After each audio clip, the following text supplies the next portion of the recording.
بسم اللہ الرحمن الرحیم۔ السلام علیکم۔ حضرت سید علی حجویری المعروف داتا گنج بخش قیام لاہور کے دوران وہ شخص جو سب سے پہلے آپ کے دست حق پرست پر مسلمان ہوا، اس کا نام رائے راجو تھا۔ راجو غزنوی خاندان کے عہد حکومت میں پنجاب کا ایک نامور جوگی تھا۔ جب رائے راجو مشرف اسلام ہوا تو سید علی حجویری نے ان کا نام رائے راجو کی جگہ عبداللہ رکھا، اور بعد ازاں یہی حضرت عبداللہ شیخ ہندی کے لقب سے مشہور ہوئے۔ شیخ ہندی ہندو راجپوت سورج بنسی خاندان سے تعلق رکھتے تھے، جس کا ان دنوں لاہور میں بہت عروج تھا۔ اس خاندان کے بیشتر لوگ علم و فن میں یکتا تھے۔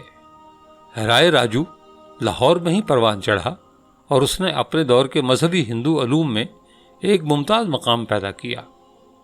اگرچہ خاندانی خصائل کی بنا پر اس میں بہادری اور شجاعت کی خوبی بدرجہ اتم موجود تھی، لیکن وہ اپنی اس موروثی خصلت کو چھوڑ کر جوگیانہ زندگی میں آ گیا تھا۔ روایت ہے کہ جب حضرت داتا گنج بخش تبلیغ اسلام کے لیے الہور یا لاہور تشریف لائے تو آپ نے شہری آبادی سے باہر غربی جانب اس جگہ قیام کیا جہاں آج کل آپ کا مزار اقدس ہے۔ آپ کی قیامگاہ کے زمانے میں یہ علاقہ غیر آباد تھا، بلکہ ویرانے اور جنگل کی مانند تھا۔ آپ کی قیامگاہ سے تھوڑے سے فاصلے پر اسی جوگی کا ڈیرا تھا جس کا نام رائے راجو تھا۔ ایک روز ایک ہندو عورت دودھ کا مٹکا اٹھائے آپ کے پاس سے گزری۔ آپ نے اس سے تھوڑا سا دودھ طلب کیا، لیکن اس ہندو عورت نے دودھ دینے سے انکار کر دیا، اور انکار کی وجہ اور دلیل یہ بیان کی کہ یہ دودھ میں رائے راجو کے لیے لے جا رہی ہوں، اگر ہم نے اسے دودھ نہ دیا تو ہماری بھینسوں کے تھنوں سے دودھ کے بجائے خون آنا شروع ہو جائے گا، کیونکہ رائے راجو بہت بڑا جوگی ہے اور بڑی طاقت والا ہے۔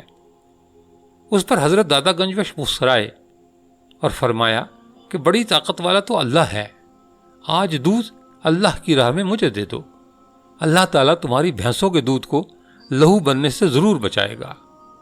ہندو عورت آپ کی بات پر مائل ہو گئی اور دودھ آپ کی خدمت میں پیش کر کے واپس چلی گئی۔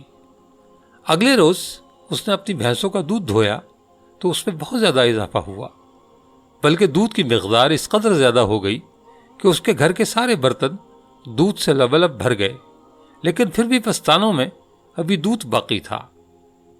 اس واقعے کے پیش نظر وہ ہندو عورت پھر آپ کی خدمت میں دودھ لے کر حاضر ہوئی اور دودھ کی مقدار میں اضافے کا ذکر کیا۔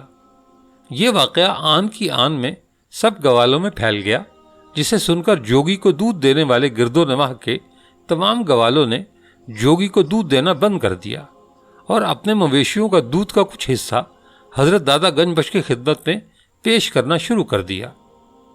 آپ کی اس کرامت کی شہرت دور و نزدیک پھیل گئی، جس سے آپ کے عقیدت مندوں میں اضافہ ہونے لگا اور جوگی کی شہرت اور عزت مان پڑ گئی۔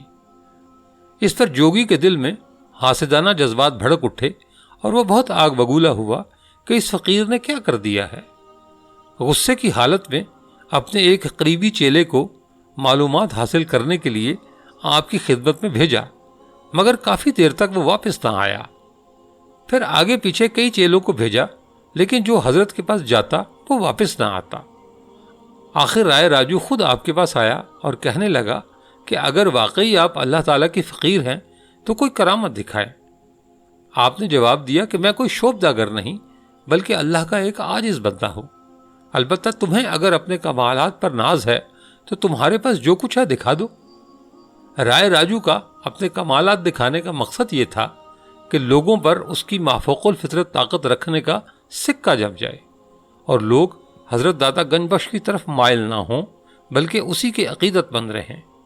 آخر وہ بڑے گھمنڈ میں آ کر کہنے لگا کہ لو میرا کمال دیکھو، اور ہوا میں اڑنے لگا۔